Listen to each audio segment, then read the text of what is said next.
Bonjour à tous, dans cette partie de notre formation, nous allons voir d'autres commandes de base de Linux. Nous allons commencer par la commande ln. ln qui signifie link, donc l'abréviation de link, qui nous permet tout simplement de créer des liens. Du coup, un lien, c'est quoi?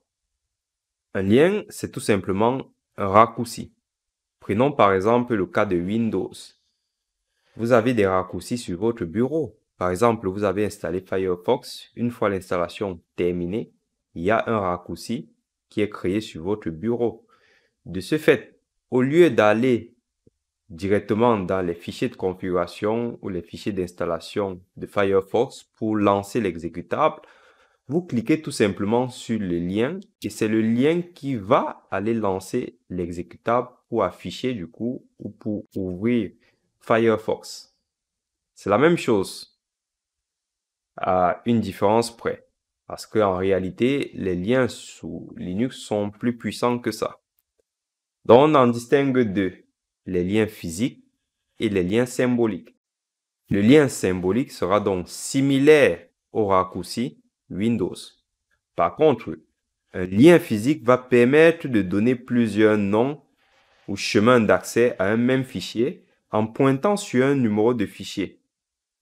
Par exemple, si je crée un fichier qui s'appelle Toto et que je crée un lien physique, il va tout simplement créer en fait des numéros d'index. Par exemple, je peux créer 3 numéros qui vont indexer Toto. Ça veut dire que si je supprime l'index 1, j'aurai toujours 2 index pour atteindre Toto. Alors, voici donc, à partir de la documentation officielle, comment nous pouvons créer des liens. Vous avez donc ln espace-s pour créer un lien symbolique, similaire au raccourci du monde Windows. -f force l'écrasement du fichier de destination s'il existe. -d crée un lien sur un répertoire uniquement en mode sudo ou root. Donc ici, on vous donne un exemple. Par exemple, vous créez un lien symbolique de mon fichier. Donc votre fichier se trouve dans le répertoire rep1, rep2 et il s'appelle mon fichier. Le nom du lien, c'est mon lien. Donc vous avez tout simplement créé un raccourci vers mon fichier.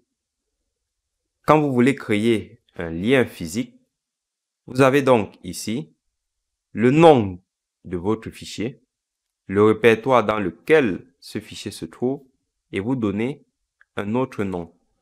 En termes de sécurité, cela vous permet tout simplement de masquer le fichier d'origine. D'accord? Alors, on va passer à la pratique pour faire cela. Hop. Très bien, je suis dans ma Home Directory. Et j'ai créé dans ma Home Directory un dossier qui s'appelle lien. Et dans ce dossier, j'ai créé un fichier qui s'appelle text.txt et qui a le mot bonjour. Je sors de là et je me remets dans ma Home Directory. L'objectif, c'est donc de créer un lien symbolique, donc un raccourci, afin de, on va dire, de manipuler ce fichier-là. Quand je dis manipuler ce fichier, c'est que, à la différence de Windows, où nous avons des liens pour lancer des programmes, sous Linux, les liens que nous créons nous permettent de taper n'importe quelle ligne de commande vers le fichier de destination. Donc, je vais tout simplement créer un lien et le lien joue le rôle de pointeur. Donc, il me renvoie vers le fichier de destination. Ceci dit, pour créer un lien symbolique, ça sera donc ln-s pour symbolique. Et du coup, je vais spécifier le chemin du fichier. Par exemple, je peux mettre ici le chemin relatif, comme ça. Je fais tabulation et je retrouve toujours ici lien. Donc, je prends mon lien et là, je mets test.txt. Je donne maintenant le nom du lien. Donc, test. Je fais entrer. Alors, où se trouve le lien que j'ai créé? Le lien que vous allez créé se trouve dans le répertoire courant.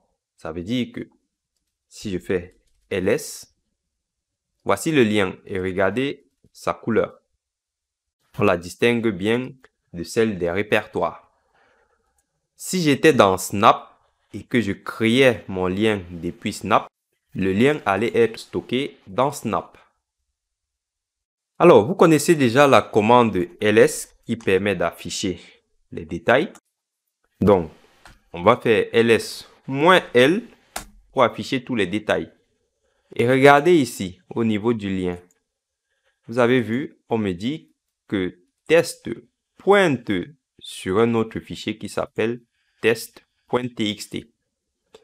Alors, quand vous allez avancer sur Linux, en réalité, vous allez créer parfois des programmes, d'accord? Vous allez stocker les fichiers de configuration et les exécutables quelque part. Du coup, vous pouvez vous placer sur votre bureau et créer un lien pour lancer par exemple un script à distance. Voilà à quoi va vous servir les liens. Donc, c'est vraiment important. Alors, si maintenant je voudrais exécuter une commande sur ce lien, par exemple, je voudrais faire un ls-hs de text.txt. Je fais derrière mon ls, voici le lien. De toute façon, si je me place par exemple dans download, vous savez que je peux lancer une commande pour exécuter ce lien. Ça, on en a déjà parlé. Ce qui signifie que si maintenant je voudrais par exemple faire un ls-hs de test, regardez, il me dit 0. Si je fais un ls, on va dire -l. Regardez. Donc, c'est pareil si je fais par exemple un j'édite de test. Alors, j'édite.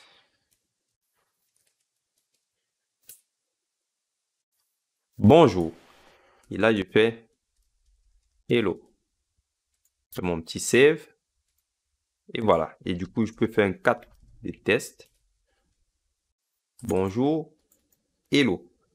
Donc, je n'ai pas besoin de me déplacer dans lien et aller éditer test. J'agis directement sur le raccourci. Voilà l'avantage et voilà la différence avec Windows. Alors, vous connaissez déjà la commande ls qui permet d'afficher les détails.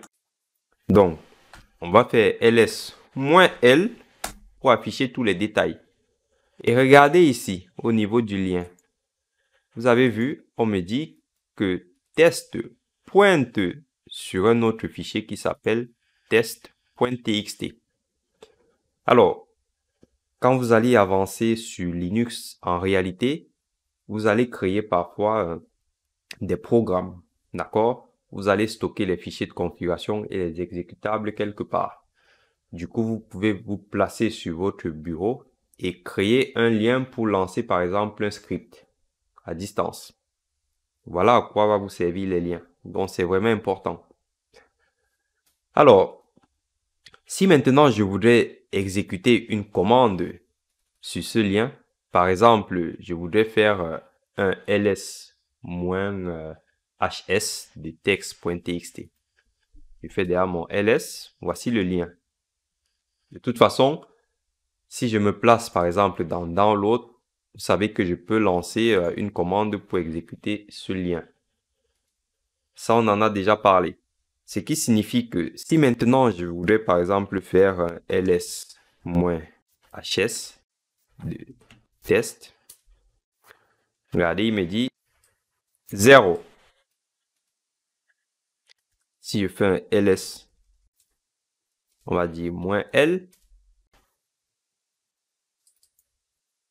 Regardez. Donc, c'est pareil si je fais par exemple un j'édite de test. Alors, j'édite.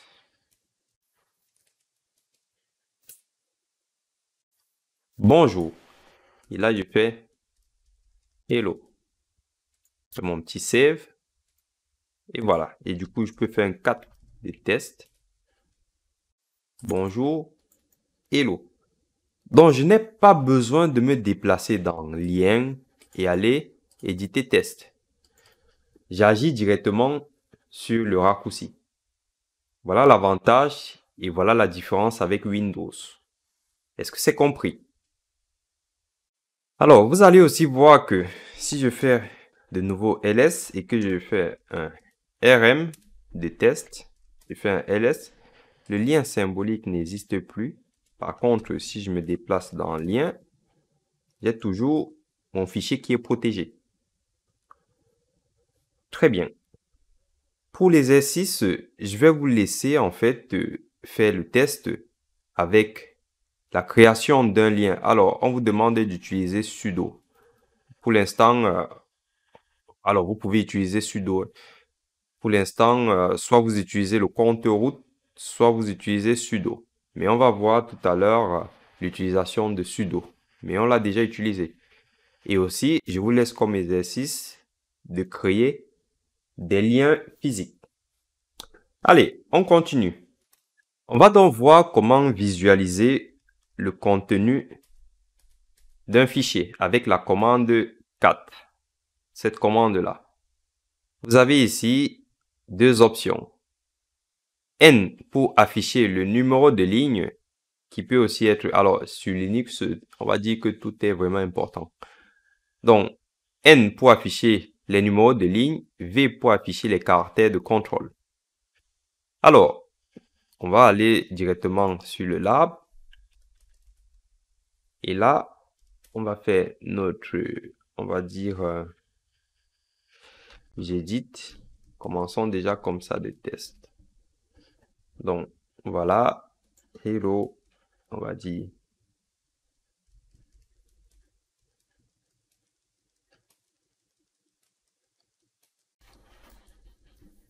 Voilà. Et là, je vais faire comme ça. Save. Très bien. Donc, si je fais un cat de test, voilà, j'ai le résultat. C'est ce qu'on faisait à peu près depuis le début. Maintenant, si je fais un cat de test, et là maintenant je fais, on va dire, "-n" pour afficher le numéro de la ligne. Je vois que bonjour est sur la ligne 1. Je vois qu'ici, il n'y a rien, il n'y a rien. Donc, ça me permet de voir les espaces qu'il y a dans mon fichier. Si vous êtes développeur, vous savez que lorsque vous faites du développement, parfois, des espaces ne sont pas acceptés. Ce qui fait que lorsque vous allez essayer de faire votre debug, vous allez donc afficher les numéros de ligne pour voir, par exemple, où il y a des espaces. Ou alors, pour voir, si vous consultez des fichiers de log, pour voir la ligne où il y a l'erreur sur un fichier ou alors le commentaire d'un fichier de log. Parce que dans les commentaires, on peut vous dire tel fichier est corrompu sur la ligne 11. Donc, si vous allez sur le fichier avec la commande 4, il faut afficher le numéro de la ligne pour aller récupérer l'erreur avec précision. Voilà pourquoi c'est utile. Alors, n'oubliez pas surtout le man parce que vous avez vu que sur la documentation officielle, on vous donne vraiment des commandes qu'on utilise généralement ainsi que des options. Mais il y a encore des options qu'on ne vous montre pas dans la documentation officielle mais qui se trouvent dans le man. Donc par exemple, man 2, on a dit 4. Vous avez des options ici. Il y en a quand même un paquet. Alors, ce qui va m'intéresser, par exemple, c'est le squeezes-blank. Donc, c'est une option. Soit vous faites "-s", soit vous faites "-squeezes-blank". Qu'est-ce que ça signifie? On supprime en fait les espaces pour créer un seul espace. Par exemple, ici, vous avez vu, j'ai 1, 2, 3 espaces. Ici, j'en ai 2. Si je squeeze, on va faire comme ça. NS. Hop. Regardez. Il m'a réduit les espaces. J'ai maintenant un espace ici. Et ici, alors nous sommes on a dit 5, à partir de 5, j'ai donc réduit les deux espaces, j'ai mis 1 et ici, j'ai un espace. Pourquoi on peut utiliser le squeezes? Tout simplement parce que on peut avoir des fichiers qui sont édités sur des milliers de pages, enfin, on peut dire des pages. Donc, disons plutôt de lignes. On peut avoir un fichier qui a à peu près 2000 lignes. Si dans les 2000 lignes, vous avez plein d'espace, pour lire votre fichier, vous n'allez pas passer le temps à scroller. Vous avez déjà du coup cette option-là qui va vous permettre déjà de réduire les espaces pour réduire la lecture du fichier. Et ensuite, vous avez aussi d'autres paramètres qui peuvent aussi vous aider à réduire encore davantage la lecture de vos fichiers. Donc, par exemple, ce que moi j'aime bien, c'est par exemple de faire des pipes morts. Il n'en a pas beaucoup. On va prendre un fichier de log, c'est mieux. Donc, var log, et là on va dire syslog. Voilà. Donc, par exemple, ici, bon, il n'y a pas d'espace, mais si je fais tiret ns, et là, je vais dire pipe mort. Donc là, non seulement je vais réduire les espaces, mais avec le mort, je peux décider moi-même d'avancer. Donc, par exemple, je fais hop, j'avance, j'avance, j'avance en faisant espace, espace, donc la touche du clavier. Et là, je peux parcourir. Alors, vous avez aussi une autre commande qui vous permet de lire des fichiers. Donc, si je viens sur la documentation officielle, il s'agit de la commande less, ici. Affiche un fichier en permettant la navigation ainsi que certaines possibilités de VI. Alors, VI ou VI, c'est un éditeur de texte natif de Linux. Moi, je l'aime pas spécialement. Moi, j'utilise beaucoup Nano, mais beaucoup de gens préfèrent VI ou VI. Ça signifie que si vous n'avez pas installé d'éditeur de texte, il faut utiliser VI. Donc, c'est un éditeur de texte en ligne de commande. Donc ici, vous avez donc less. Et là, par exemple, si vous faites tirer grand F, vous quittez automatiquement si le fichier tient sur un terminal. Tirer M prompt long, donc comparé à mort ici. Tirer R ou grand R autorise des caractères spéciaux, tirer X, etc. Donc par exemple, si je viens ici, je fais mon clear, et là je fais un less. On va plutôt faire comme ça. Hop. Vous pouvez bien sûr rappeler vos commandes aussi, comme je l'ai fait là. Voilà. Donc là, je peux faire tabulation. J'arrive à parcourir le fichier. Tabulation, je peux parcourir le fichier. Si je fais F, je reviens en arrière. Si je fais B, j'avance. Donc petit b, petit f, je peux aussi parcourir comme ça. DAC. Et là, si je vais sortir, je fais Q. Et je suis sorti. Donc voilà. Vous savez maintenant quelles sont les commandes pour lire des fichiers. Vous pouvez utiliser ces deux commandes-là. Alors, nous allons terminer avec la création des alias. Un alias, c'est une espèce de raccourci ou alors une espèce de personnalisation des commandes pour lancer des scripts ou des commandes Unix. Ceci dit, nous avons beaucoup de commandes à retenir sur Linux, y compris les scripts que nous allons créer, ça en fait beaucoup. Donc à un moment donné, on va devoir créer des alias pour essayer on va dire, d'alléger la tâche à notre cerveau afin qu'il puisse retenir facilement certaines commandes. De ce fait, nous allons donc créer des alias pour faciliter en fait, on va dire, l'exécution de certaines commandes. Par exemple, je voudrais créer un alias qui va me permettre de créer des dossiers ainsi que des sous-dossiers. Je sais que la commande c'est mkdir-p. Voilà. Et ensuite, je mets Toto. Voilà. Je mets comme ça. Je mets comme ça. OK. Or, voilà, je trouve que c'est embêtant. voilà, moi, ça m'embête de faire ça tout le temps. Donc, je dis, je vais créer un alias qui va s'appeler M, tout court. Ou alors, je peux mettre MK. Et, et là, du coup, je vais dire alias. Donc, pour créer l'alias, vous dites alias, vous faites tabulation, ça vous dit alias. Et là, voici le nom de l'alias. Ensuite, vous dites égal. Vous ouvrez ici le crochet. Et là, vous dites maintenant que c'est la commande mkdir-p et vous fermez. Voilà. Et là, maintenant, vous avez juste à taper mk. Et là, vous mettez, on va dire, test/test.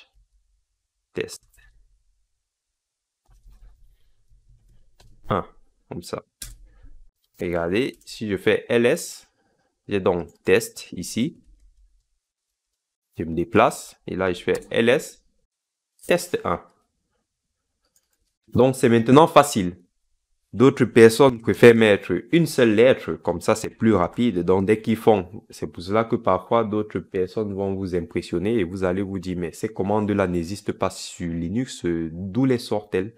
Ce sont des alias en fait, surtout pour des gens qui font du bash, du scripting. Donc ils ont l'habitude de taper rapidement, même pas du bash et du scripting, qui travaillent beaucoup et énormément sur Linux. Elles utilisent beaucoup des alias. Vous allez voir, même au niveau des codes, des scripts, il y a des gens qui mettent des alias. Ça permet aussi de masquer des commandes. Et donc, si vous voulez supprimer un alias, donc déjà pour lister les alias, vous faites alias, il vous affiche tous les alias. Voici mon alias que j'ai créé. Par exemple, une personne qui veut donc faire un ls, donc il fait juste ls, ça donne ls-color. Donc, il y a un coloriage automatique. Donc, ça, ce sont des alias par défaut.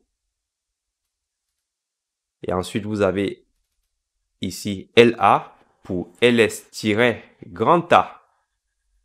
Donc, vous pouvez aussi venir voir des alias ici.